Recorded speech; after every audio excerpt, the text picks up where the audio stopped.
आज हम आपको क्लास 10th की मैथमेटिक्स बताएंगे और उसमें हम एक्सरसाइज ले रहे हैं linear equation in two variable, अर्थात दो चरों वाले रैखिक समीकरण। दोस्तों, दो चरों वाले रैखिक समीकरण का मतलब क्या है? जिसमें दो चर हों, जैसे x और y। ओके, अब इसके लिए हम मान ले रहे हैं कि हमारे पास दो इक्वेशन है, ये हम आपको नोट बता रहे हैं जो पूरी एक्सरसाइज काम आएगा। हम मान ले रहे हैं दो चरों वाले दो हमारे पास रैखिक समीकरण हैं, a1x plus b1y plus c1 equal to 0। a1x plus b1y plus c1 equal to 0 और तथा दूसरा है a2x plus b2y plus c2 equal to 0। a2x plus b2y plus c2 equal to 0। दोस्तों, दो चरों वाला रैखिक समीकरण हमें जो दिए होंगे उन समीकरणों को इन दोनों समीकरणों से कंपेयरिंग करेंगे, तुलना करेंगे, और तुलना करने के बाद हम मान किसका निकालेंगे? नंबर 1। आपको ध्यान रखना है, ये चीज़ नोट रखना है, क्योंकि इसी के आधार पर आपकी पूरी एक्सरसाइज होनी है। अगर a1/a2 की वैल्यू, b1/b2 की वैल्यू और c1/c2 की वैल्यू, तीनों वैल्यू इक्वल आ जाएं, समान आ जाएं, तो इन दोनों इक्वेशनों का जो हल होगा वो इनफाइनाइट होगा। x के अनेक मान होंगे अगर तीनों बराबर आते हैं। अगर पहला और दूसरा बराबर आता है और तीसरा बराबर नहीं आता है तो इसका नो सोल्यूशन, कोई सोल्यूशन नहीं होगा, एक भी मान x और y का नहीं निकलेगा। और तीसरा पॉइंट है कि अगर a1/a2 और b1/b2 बराबर नहीं आते हैं तो इसका एक अद्वितीय हल होगा, यूनिक सोल्यूशन होगा।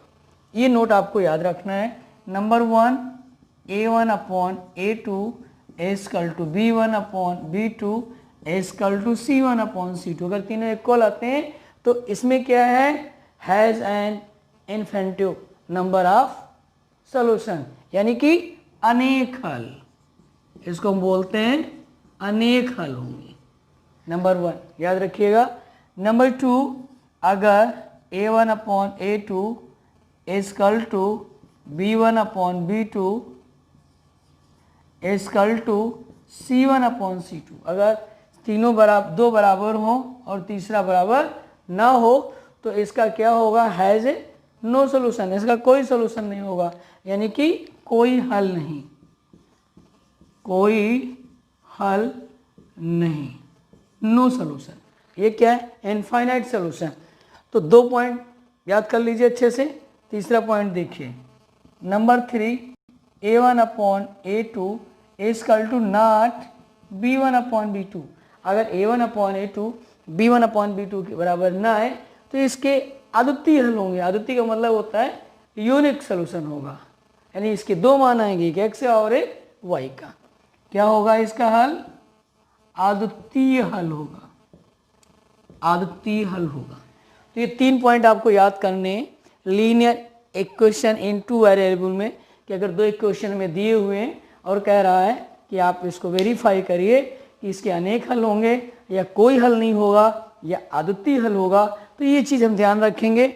इन दोनों इक्वेशनों से कंपेयरिंग करेंगे, a1/a2 निकालेंगे, b1/b2 निकालेंगे, c1/c2 निकालेंगे। जब ये तीनों निकल आएंगे तो हम देखेंगे इनमें रिलेशन क्या है। अगर ये रिलेशन बनता है तो इनफाइनाइट हल होंगे, अनेक हल होंगे। अगर ये बनता है तो कोई हल नहीं होगा, यानी कि नो सोल्यूशन। और अगर ये बनता है तो क्या होगा? अद्वितीय हल होगा, यूनिक सोल्यूशन होगा। तो दोस्तों, इतनी बात समझ में आ गई होगी, इसको आप मन में, अपने दिमाग में अच्छे से रख लीजिए। देखिए, इन्हीं पर आधारित हम एक क्वेश्चन बता रहे हैं आपको, जरा समझिए। ये क्वेश्चन क्या है? मोस्ट इंपॉर्टेंट क्वेश्चन है इस लेसन का, जो बोर्ड में कई बार आ चुका है। इस तरह के क्वेश्चन में क्या करते हैं, दो इक्वेशन दे देते हैं और कहते हैं कि इन दोनों के x के अनेक हल हैं, x के अनेक हल हैं। इस कंडीशन में कोई उसमें कांस्टेंट डाल देते हैं और कहते हैं इसकी वैल्यू बताइए, तो उसी में वैल्यू निकालनी होती है।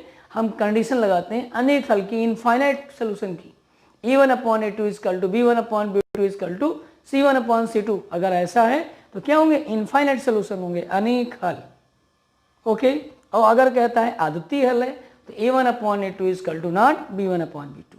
और कहता है कोई हल नहीं है तो a1/a2 equal to b1/b2 equal to not c1/c2। हमें उम्मीद है आपको ये समझ में आ गए होंगे, इसीलिए मैंने इनको 2-3 बार आपको बोल के बताया।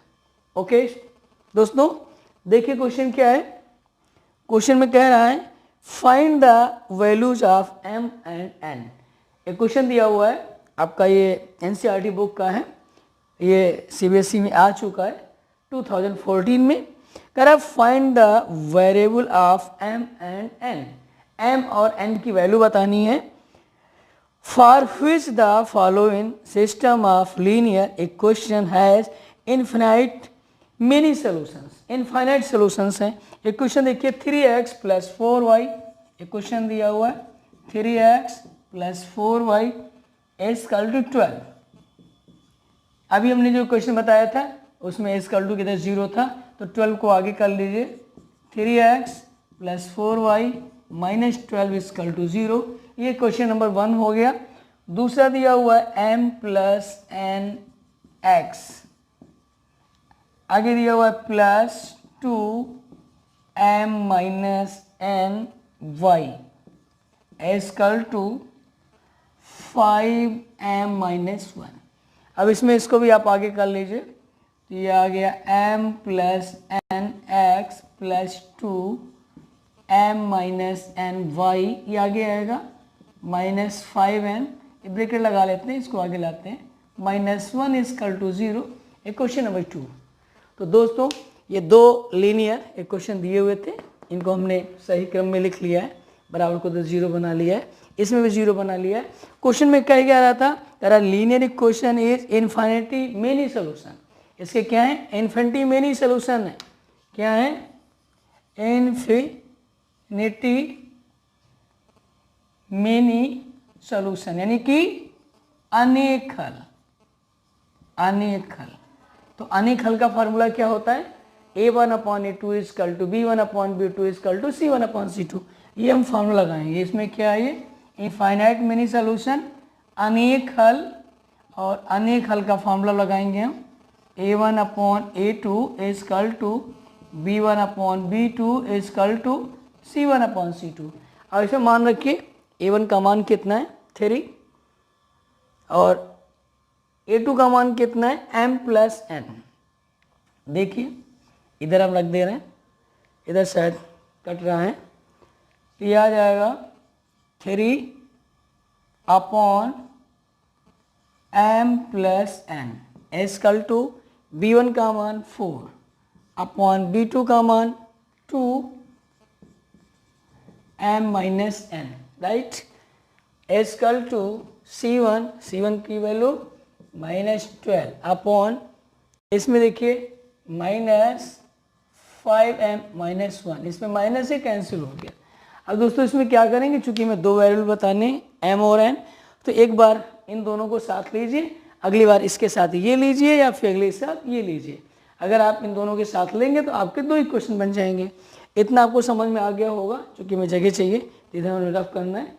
देख लीजिए 2 इक्वेशन थे, हमने चेंज किया, ये था, इसको हमने चेंज किया, इनफाइनाइट हल है तो हमने फार्मूला लगाया, ये हमारा फार्मूला है, इसमें वैल्यू रखी, ये माना है। अब इसको हम हल करेंगे। देखिए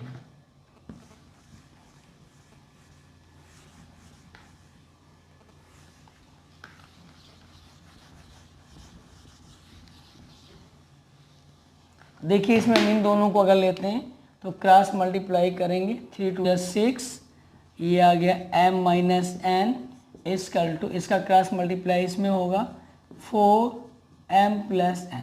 अब इसको हल कर लीजिए, 6 का इधर इंटू होगा 6m - 6n, 4 का इधर होगा 4m + 4n। अब इसमें m को एक तरफ कर लीजिए, n को एक तरफ करिए, m इधर जाएगा 6m - 4m is equal to 4n, ये इधर जाएगा प्लस हो जाएगा 6n, ये इसमें माइनस होगा 2m इजकल टू, ये प्लस होगा 10n, तो m इजकल टू क्या आएगा 5n। ये क्वेश्चन नंबर इसको मान लेना 3। दोस्तों इन दोनों को जब हमने हल किया, इसका इसमें इंटू हुआ 3 × 6, 6 का इसमें इंटू किया 6m - 6n, इसका इधर इंटू हुआ 4n + 4n, ये इधर गया 6m माइनस 4m, इधर आया प्लस हुआ, हल किया, m का मान आ गया 5n। अब हम इसके साथ इसको लें या इसके साथ इसको लें, दोनों में से किसी एक के साथ लेना है। चलिए हम इसको और इसको ले लेते हैं, तो ये आ गया 3/m plus n equal to 12/5m minus 1।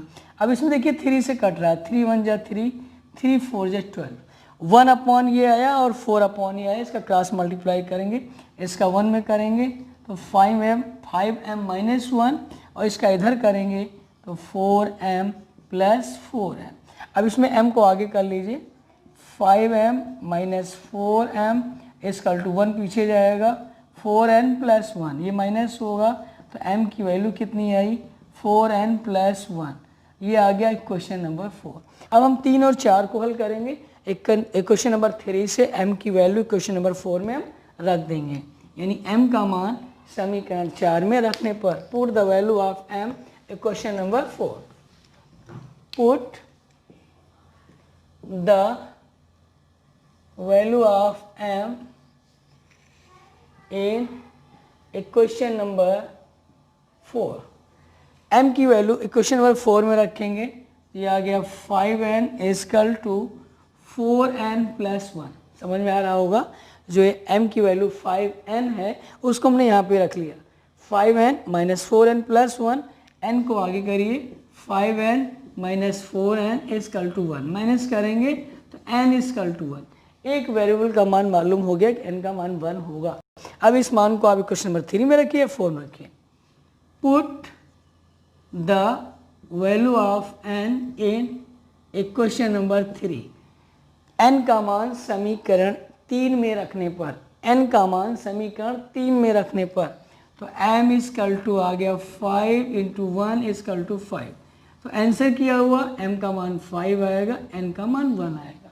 तो दोस्तों ये समझ में आ गया होगा, क्वेश्चन इंपॉर्टेंट है। अब इसी तरह अगर कोई हल नहीं है, नो सोल्यूशन, तो उसका फॉर्मूला लगाएंगे a1/a2 equal to b1/b2 equal to not c1/c2। अगर क्वेश्चन में दिया होगा कि अनेक हल हैं तो पहला जैसा लगाएंगे, कोई हल नहीं है तो अभी हमने आपको बताया, अगर कहेगा अद्वितीय हल है, यूनिक सोल्यूशन है, तो a1/a2 equal to not b1/b2। तो दोस्तों इस तरीके से इस टाइप के क्वेश्चन लगा लेंगे, इंपॉर्टेंट है, बोर्ड में आते हैं, इनकी अच्छे से तैयारी करिए। इनमें से अगर कोई आपको नहीं आता है तो आप कमेंट करिएगा, उसमें हम आपको बताएंगे। तो दोस्तों लास्ट में आपसे कहना चाहेंगे कि अगर